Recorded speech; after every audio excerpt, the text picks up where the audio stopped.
Hey guys, welcome back to the channel. It's been a couple of months since I posted anything, but we're here now in the post-Eurovision season. So I figured it's time to put together my final rankings of how everything went from the start to the end. Obviously this is been my first year watching through everything as it goes, seeing everything get revealed and everything come and go. So it's nice to have a look now at the end of the season and see where we're at in terms of rankings, in terms of how I view each song, and how things may have changed over the course of these last 6 months. So, as is with everything I've ever done ever, I've got a tier list up on the screen. We're doing a different format this time, similar to last time, where I go from bottom to top, from my worst to my best, but rather than an S to an F tier or anything of the sort, I now just have numbers so you can clearly see my rankings, clearly see where we are, and yeah, let's have a good time of it. Trigger warning, I should say. There will be mention of Israel in this video. So if that does offend you, if you would rather not interact with that, by all means, go ahead and skip. I would not blame you in the slightest. Obviously, it's personal preference whether people would like to interact with it or not. I will be briefly speaking about it. I'm going to try and make this one shorter for all songs. So, again, brief mention of Israel. Feel free to skip over this one if you do not want to hear anything about that. I'll also leave a timestamp in the description for the Israel section where I talk about it. So if you want to skip over that, by all means, feel free. With that out of the way, let's get started. Obviously, this year was terrifying to be a fan. Everything seemed like it was going to explode all at once. Just a lot of controversy. May 10th will forever go down as the worst day of all time ever, apparently. And just shit in general was a nightmare to watch. It was a real clusterfuck. But, nonetheless, we got through it all. Everybody has come out okay. No major incidents happened. Ish? But, here we are now, with the list. We've got the 37 songs ready to be ranked. And let's get straight into it with no other interruptions. And we'll start from the bottom. We'll start at my number 37. And that was Spain. It's changed a lot over... It's gone from like a mid-C tier, like 22 to 29, down to the very, very bottom. Throughout the season, the song's been okay, but it's never had a moment where it's clicked with me. It's never had a point where I've gone, yeah, I really like this. Instead, it's just gotten more and more lost in all the other amazing songs that have been released throughout. And it finds itself languishing at the bottom. It didn't stand out, it didn't do anything special. As much as shock value of the performance, shock value is the wrong word, but you get what I mean. As much as the performance tried to stand out, it just kind of didn't, because there were other songs that did the same thing but better. She didn't move very much, the song wasn't interesting, didn't go anywhere, and so it languishes itself at the very bottom. By similar accounts, 36, Albania, much the same.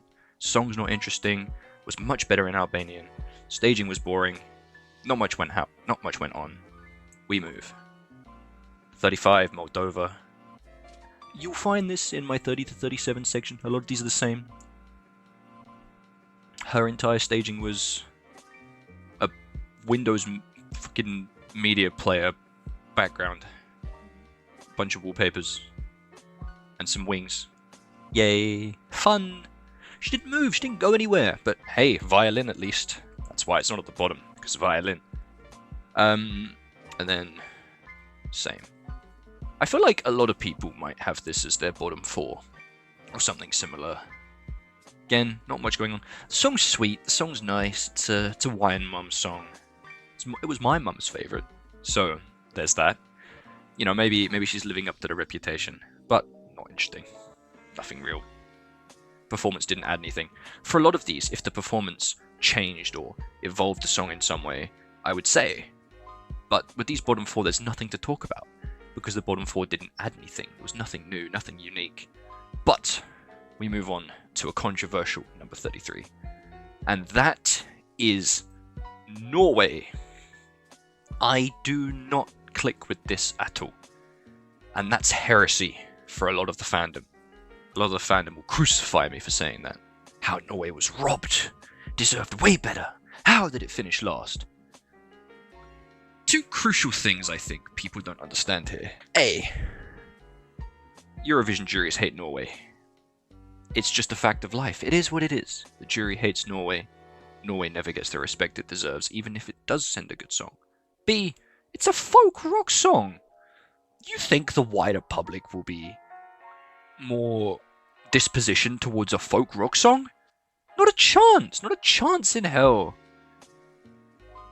I had this predicted as an NQ from the semi, to which a large number of the community and my friends would all tell me, you're wrong, it's not happening. Norway is clearly qualifying, and the fact that I was a mere 5 points off of being right, I was literally 5 points off of being right, shows that there's merit here to folk rock and rock in general not being appreciated properly by the wider audience. And hey, the song's okay, the performance is fine, her voice is brilliant, but I don't vibe with the song. It's not a song that I would listen to. It is what it is. Alright. I'm going to put a timestamp for this, but trigger warning here. The I word will be mentioned. I word mentioned. Alright. Yeah, this was shit, wasn't it? A bit crap. Only reason it's above the others is because her voice is really, really nice to listen to. That's it. Staging was boring. Song was boring. Lyrics were like... if they're trying to be subtle, they failed miserably. You know, it's... if you're going to make a statement, at least make it a good one. And this was just not the way to do it, huh? Why they were even allowed in here, I don't know. But then they were, and they could have done anything at all that wasn't this, and do you know what? It still would have gone down like a lead balloon, I think. They could have sent a party song and it would have gone down like a lead balloon. I honestly don't think the fact that it's this makes it much different. But, God, this wasn't good. Anyway, moving on.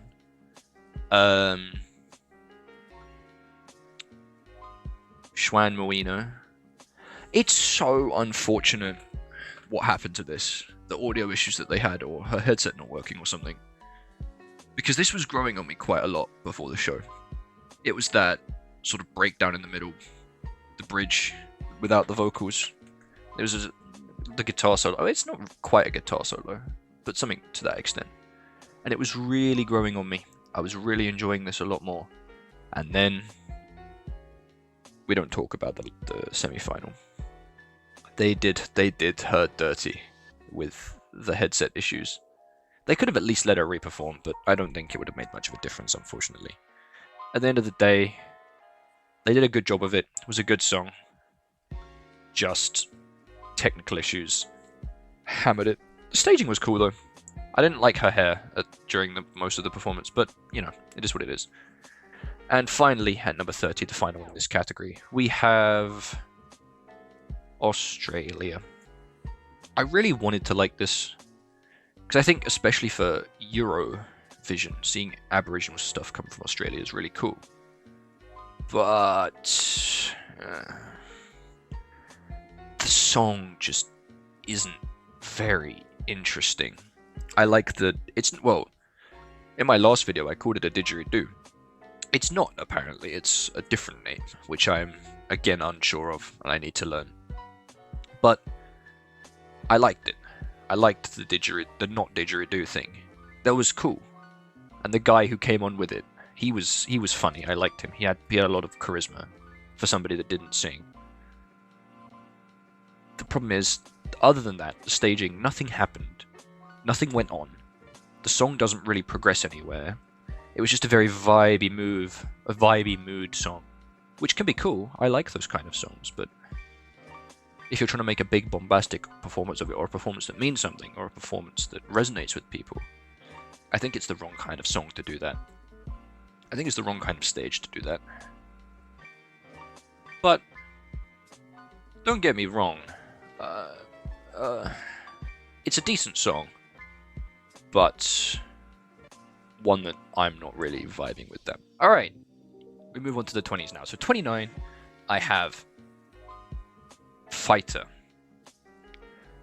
By all accounts, they should be higher, because I do like the song a lot. It's a bit of a bop. But what the fuck were the Jaguars doing? What were the leopards? Jaguars? I don't fucking know. Why did you need Poland effects? Why did you need Windows Movie Maker? I have photoshopped Jaguars onto my video. What was the point? What statement were they trying to make with this? I don't know. But song was decent. It was much better than the initial live performance anyway, because she could actually hit the descending notes and it sounded good. Tally's also cool. I like her. I follow her on Instagram. She's really funny. Yeah. We move. Next we have Saba, another one where the song's cool, but the staging is really average. The lighting work is good, but she doesn't do anything. She doesn't go anywhere. She doesn't move. So the performance just becomes really one note and boring. The reason why I have it above similar ones like Iceland, Moldova, Albania, Spain, is because at least the song is better. And the vocal tone she hits are better. It's a more engaging song to listen to on repeat, rather than the other ones, which are just... You know, there's something here in the song. The performance just isn't it. Unfortunate for Denmark though, they now have like the longest non-qualifying streak of all countries. So I hope next year they get their they get what they deserve, a good qualifier that they deserve.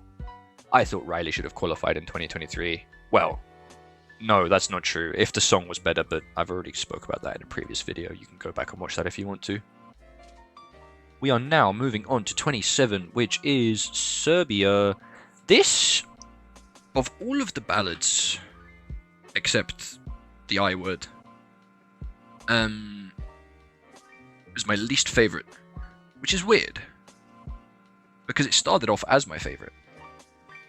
And again, by all accounts, I should love this. I've come to terms with the fact that I am a big fan of songs that start off mellow and low and slow, and build up and build up and build up and explode at the end into one final powerful chorus, which this just doesn't. Well, it does, which is why I initially liked it, but when I say doesn't, I mean it doesn't explode enough for long enough. It has one, maybe 4 bars of a big powerful explosion. Yeah, like 4 bars. And that's it. That's all it gets. That's all you get. You get nothing else, no payoff. And then after that it goes back to end the song where we started. We come full circle. And then the Ramonda blooms, and it's all nice. But, you know, I like the song. Theodora has a good voice, but...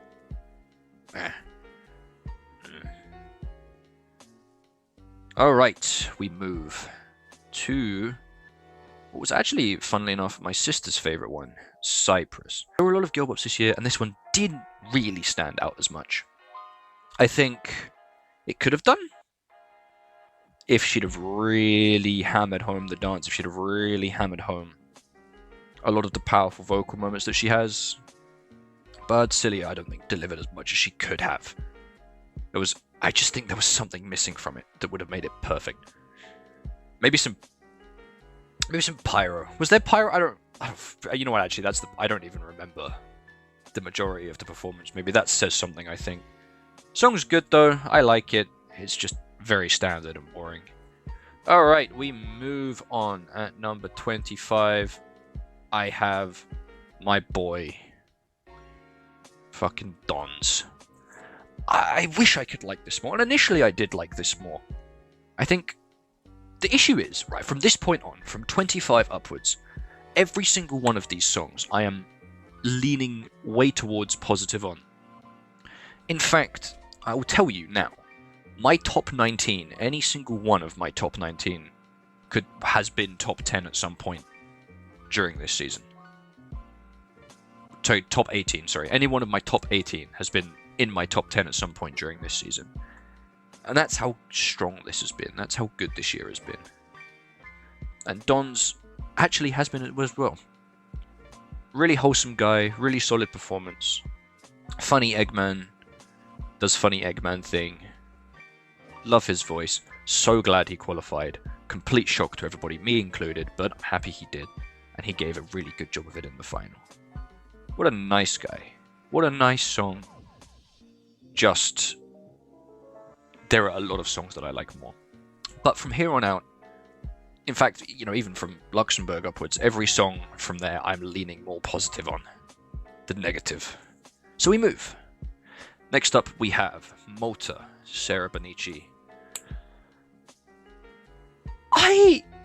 I would love to say that this deserved to qualify, but the thing is that actually in semi-final 1, the large majority of the songs deserved to qualify. This was no exception. She's really charismatic performer, really strong performance, really good choreography. It's just a song that's been seen before, I think is the biggest issue here, nothing unique. Also, Cyprus in the same semi seemed to vacuum votes somehow. I don't quite know how that happened, but it did. Hey, I'm not complaining. But yeah, I mean, not much more I can add. Strong performance, strong song, just wasn't unique or special, didn't have that wow factor to take it over the edge. Backflip was cool though. Alright, I'm going to be crucified for this one, I'm very sorry. I am really sorry. Before pitchforks are raised, let me say, I love Marina Satti. I have listened to her new album, it's amazing. It's probably my favourite album of the... second favourite album of the year. I'll explain the first later. Yeah, I love Marina Satti's album. I just don't like Zari as much. I still like the song. I'm still, as I said, I'm still leaning positive on the song. Great song. I just wasn't a fan of the performance. I'm sorry. The weird Instagram live ass aspect ratio, and I thought there'd be more to it. When they said one camera shot, I thought it'd be really dynamic. Instead, it's just somebody following them around as they dance across the stage. That's it. I was expecting something more unique. The song itself is still really good. Just was hoping for more. Please don't crucify me. I love the song. I just wish there was more to the performance. Sweden is next. Solid, very good performance. Strong song. Staging didn't evolve much from Melfest. Didn't need to. Really solid, very catchy. I've listened to it quite a lot. Not much to add. Yeah, really good. Maybe not top 10 worthy, actually, now that I think about it, but it is what it is. Okay. So, I like Always on the Run. I do. It's a strong song. But it being Germany's highest finish in years is bizarre to me. I think it's a good song. I think it's a very good song. And that's why I've got it up here. I really like it. The meaning really resonates with me. The lyrics really resonate with me, and he's got a strong voice. And the performance actually had something going on. You know, it wasn't just him standing still, not moving, like it was in the national final. But it does baffle me how this is Germany's highest. I mean, Lord of the Lost deserved higher than this, right? Kind of thing, you know? But, hey. Happy for him. He somehow managed Germany's highest finish in years. Left side of the scoreboard. Fair enough. Okay, where are we? Number 20? It is number 20. Yolanda. I'm really happy that she got a few 12 points and got top 10. She did really well. Very, very strong. I've got it at 20 because I think the song itself is not something I'd listen to on repeat, but I can appreciate how good her performance was, how much she stepped up. And she's really funny on Twitter. Moving on. Number 19. I think my biggest grower over the season is Teresa Maria. I had this in my bottom 5 for the longest time. The staging really elevated this for me. I really liked the staging and how much personality they had on stage. Yeah, this has grown a lot. It's not quite in my top half. Nearly is in my top half. But overall, I can accept the song as being a little bit slower, a little bit on the less innovative side, for the fact that the staging was absolutely fantastic and their voices are brilliant. Even Aliona's rap grew on me a lot over the years. Over the season. Year? Fucking hell. That's how long it's been. That's how long it's felt like. It feels like a whole ass year. It's been like 6 months, if that. Okay. Let's continue. Number 18. Forget Marina. This will be what crucifies. This will be what gets me crucified. I'm sorry. Listen. I love the song. I love the studio cut. I listen to Europapa all the time. I just think that so many other songs from the season have been elevated and elevated and elevated to such new levels and new heights, to where this doesn't stand out as much as it used to for me anymore. This used to be in my top 10. I used to like it. I used to love it. I say used to. I still do. I still do love the song. Just that it's not like... I would still rate this song like an 8 out of 10, a 9 out of 10. But I would rate the other songs here 8 or 9 out of 10 as well. It's like... I want to have it in my top 5. I want to have it up there. But I just think that all of these other songs are just as good, if not better. Obviously, what happened to Joost is criminal. He should have been able to perform in the final. Absolute disgrace that he wasn't. And by all means, you know, the EBU have really, really fucked up there. But if I'm just looking at the performance of like semi-final 2, you know, it is what it is. I think the other songs were all elevated to such high standards, and Joost's one just wasn't as good as it could have been. I'm very sorry for that. I really am. And, you know, when I looked at this list and I thought, what the fuck? I've got Europapa in 18? Literally the halfway point? I thought I'd messed up. I thought I'd done something wrong. But every time I thought, okay, I'll put this song below Europapa, I couldn't bring myself to do it.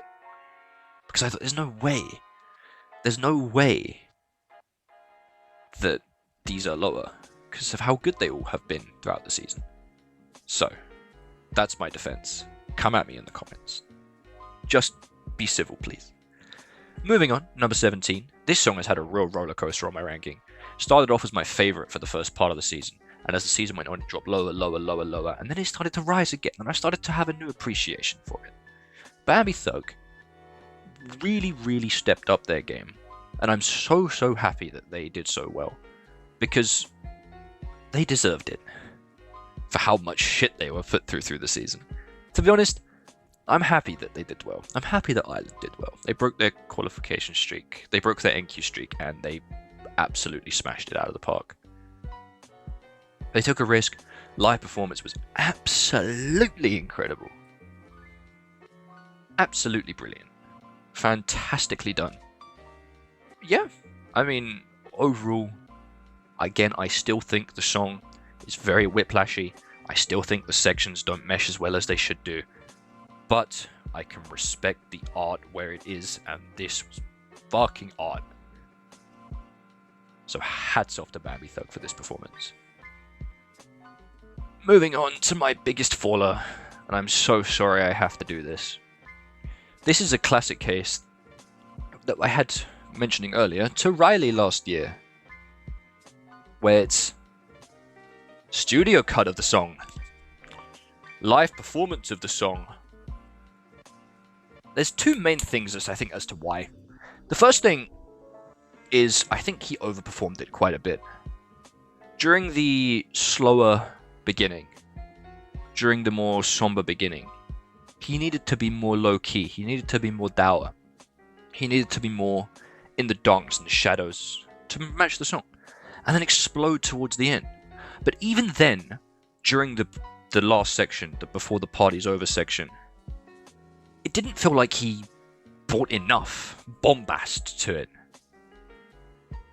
It didn't feel like... the main thing, you can go back and listen to any of his live performances of the song, like at pre-parties or at semi-final. In the studio cut of the song, during each of the before the party's over, he holds the last note for a couple of seconds, and it fades really nicely into the next one. But during each of his live performances, he cuts the last note short, and it doesn't flow as well. It feels like he's cutting off the last note. He's not letting it fade out. I guess that's obviously a studio thing, like you have to do that, but he's not sustaining any of the notes. And I think that's the problem as to why the studio version hits so much harder. Studio version, top 5 easily. Live version, and it goes. It is what it is. It was decent. Probably didn't deserve to qualify, but I still really, really like the song, if it's any consolation. Number 15, another big fooler. We have We Will Rave. I don't know what to do with this one. On the one hand, it was very unfortunate what happened in the final with the freeze frame. The freeze frame on the broadcast. She didn't deserve that. On the other hand, the song in general has just fallen off for me quite a lot. As I've listened to it on repeat, I actually got more and more annoyed with it. I still think, give it a couple of years, I'm going to look back on this and this will be one of my favorites again, because that's just the kind of song it is. But I think at the current moment in time, I'm not enjoying it as much. I'm not close to enjoying it as much as I was. And that's really sad. But still a good song. Performance was okay. Now we move on. This one's a weird one, because I feel like it shouldn't be here. I feel like it should be higher. And I also think that it's part of the... intrinsically, I am biased towards underdogs, right? So I will always root for the underdog, for the lesser known, or the lesser predicted option. You know, the little song that could. And I think that since this won, I think it's come down in my rankings a bit, because of just intrinsically I have bias against the winner, because I want to see the lesser known one succeed. You know, if you get what I mean. It's not that the song's bad or anything, it's just a lot of these songs that are left is similar to Europapa, where I just think that they've elevated themselves so much more. Don't get me wrong, I am not saying this was a bad performance. This performance was fucking brilliant. It deserved to win, and I'm happy it won. This isn't like last year, where there was so obvious a winner that the juries just didn't get. This year, no. This probably deserved to be the winner out of any. It was the most well-rounded and complete performance. It was the most, technically, I want to say technically brilliant performance, but it was the most ambitious performance, I think we should say. It was the most ambitious one. And it was the most risky, but it paid off. It was really well done, and it did deserve to win. I just like some of the other songs more. We move to 13, With No Rules. This one, I'd call it a guilty pleasure. I'd say this is my guilty pleasure right now. I fucking love this song. I sing with my friends karaoke to this every time it plays. Fucking brilliant. It's really funny. It's fun to just let loose and sing this when times are tough and you need a pick up. You need a pick me up. It's really good. Try it. Give it an attempt. Come on. Yeah, no, this is really, really fun. I loved seeing the reaction of non-Eurovision fans to this song, because holy shit, especially the performance. I die laughing whenever I see non-Eurovision people react to this, because it just is so wacky, but it's so fun. And surprisingly, the vocals weren't that bad in the final either. By some grace of God. I don't know how they did it, but they pulled it off. Okay, moving on to the biggest robbery of all time, we have Dizzy at number 12. Okay, no, I do get it. It's not a particularly innovative piece of music, and the staging can be too much for some people. I'm aware that it's definitely too much for some people, or quite a lot of people the staging is too much for.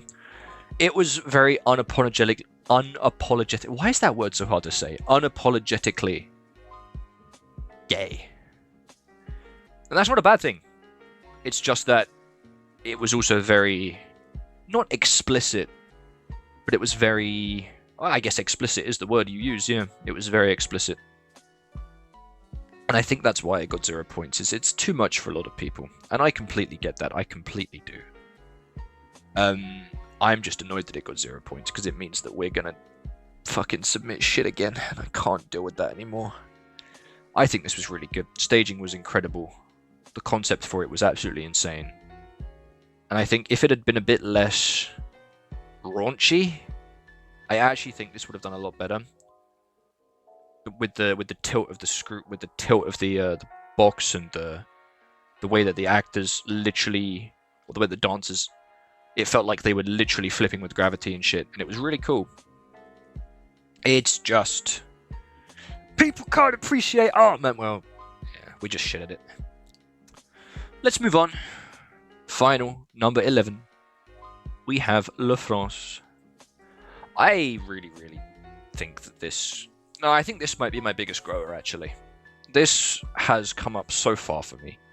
Because when you sit back and just appreciate his voice, the sheer scale at which he sings, and the technical ability that Slimane has, you understand that actually this is probably one of the best vocal performances we've ever seen. This was absolutely incredible stuff from him.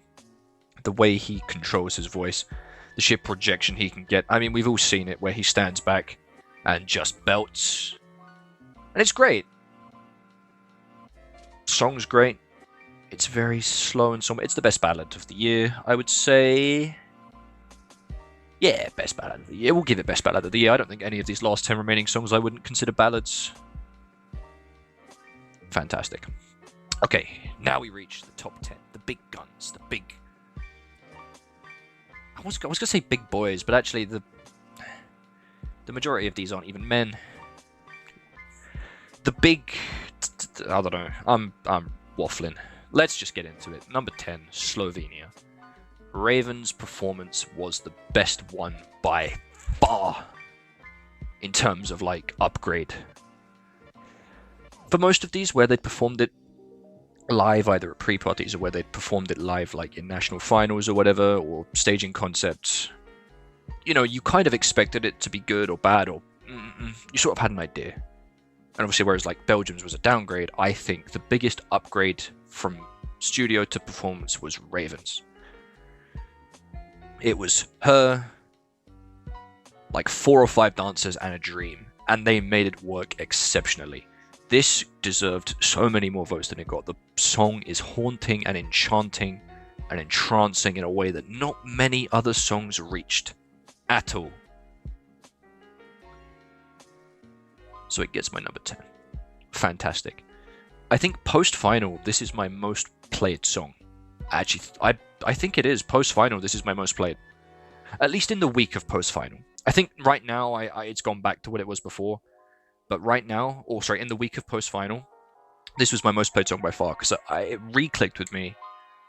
I sort of got the song once more, and I could enjoy it again as I did on first listen. Very good shit.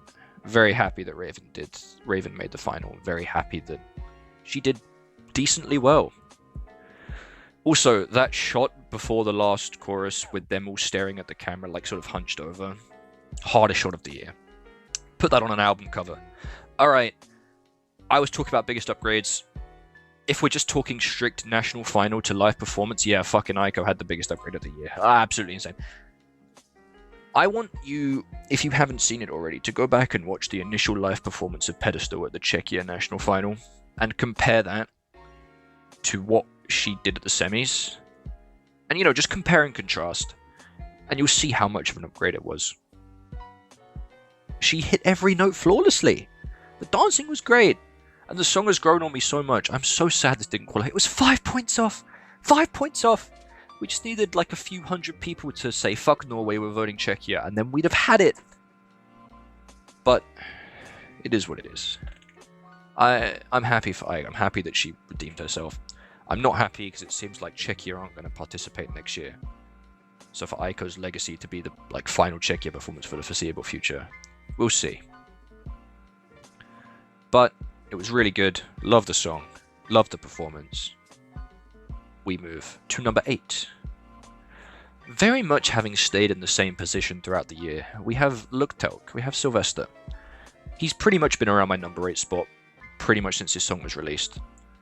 And it's easy to see why.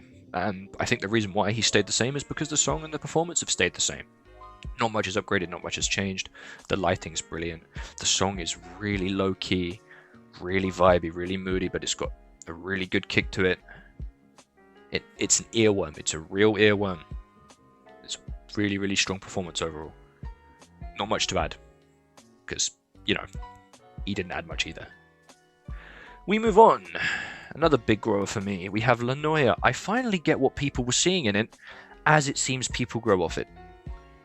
I think it clicked for me just before she performed it, and yet a lot of people seem to grow off this song after she changed the staging to not be just her. I agree. I think actually, when it's just her on stage, she does a lot better of it. I think when this song really hit for me was at the London pre-party that I went to. When she performed it there, it was probably the best song of the night, I would say. Bar one, which I will talk about soon. But she was really good. And I think her being able to hold the stage by herself, she seems to do a lot better. I'd say so. Anyway, strong song, strong performance. Yeah, happy she finished in the top 10. Alright, let's get to it. There he is. It's Catman, it's Baby Lasagna.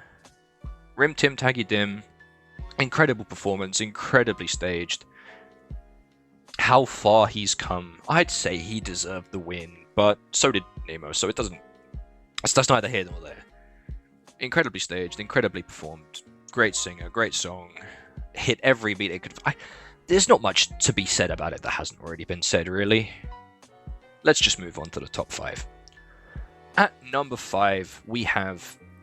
And there's going to be one or two songs that people are looking at if you haven't seen any of my other videos. They're like, why the fuck are they here? What are they doing? There are two that stand out quite a large amount, and obviously let's get to the first one of those. I liked this on first listen. When I listened to it back when it was first released, it was the last of the songs to be revealed. And I thought, you know, it was very, very strong. I thought they both had a really good voice and they worked well together. And yet the more the season carried on, the more this song stuck with me. And the more I listened to it, the more I started to like it more and more and more. There's just something about the atmosphere created. Something about I want to say the vibe is a terrible way of putting it, but something about the vibe that I just really like. That I just really, really, really like.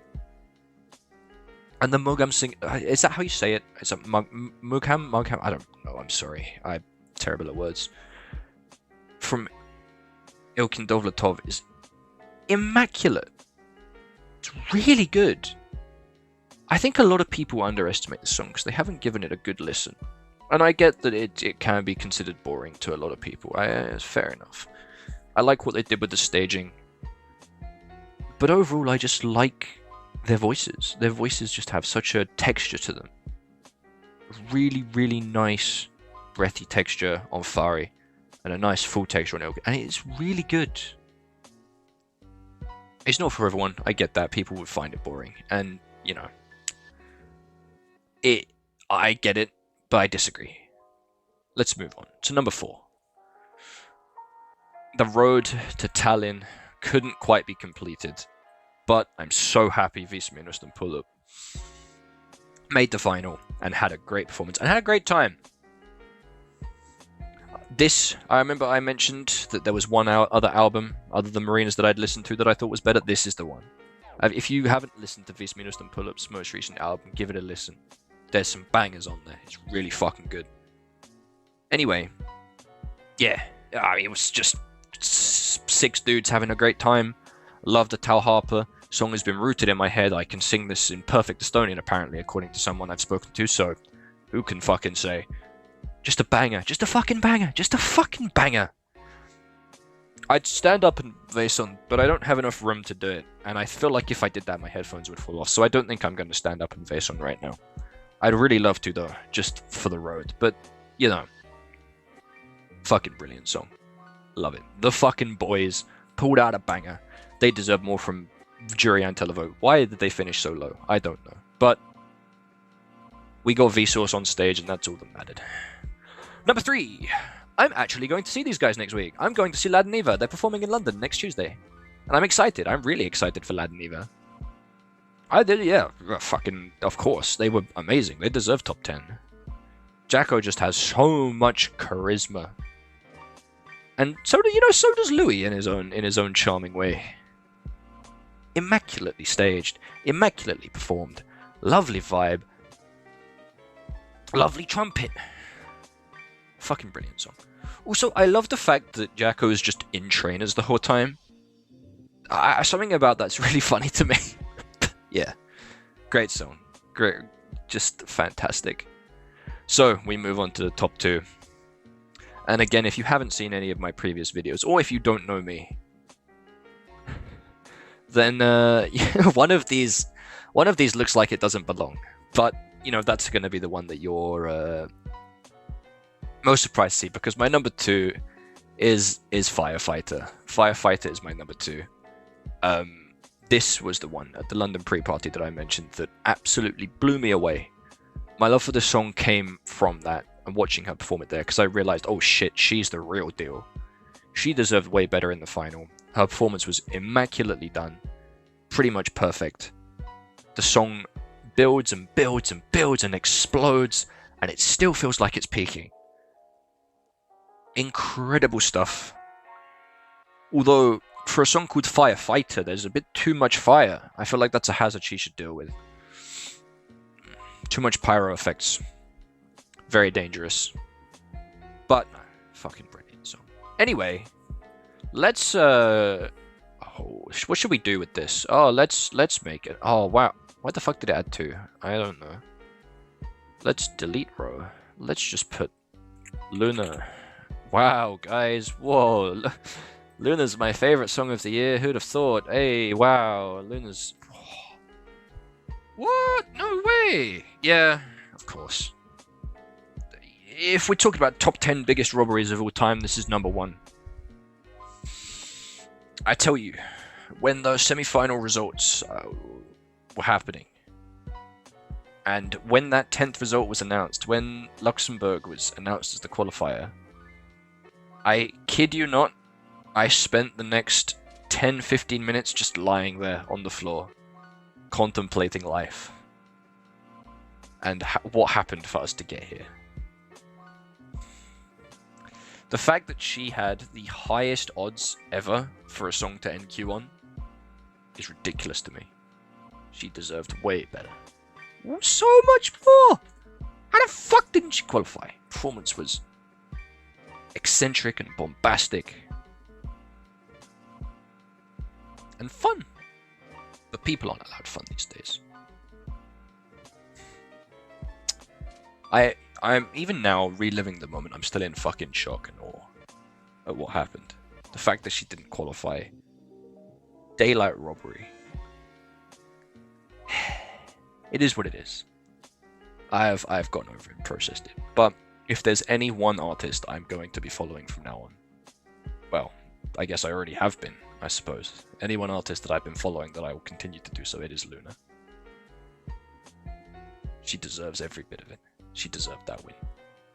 But the public failed her when it mattered most. Europe failed her. My disappointment is immeasurable. But hey, thanks for watching, guys. We're ending on a good note. Thanks for watching. I'm glad you guys could come and listen to me waffle about whatever. I hope this one wasn't as long as the last one. And maybe with my face here in the corner just bullshitting to a camera, might have been a little bit more interesting to watch along to. But thanks, guys. I'll see you later.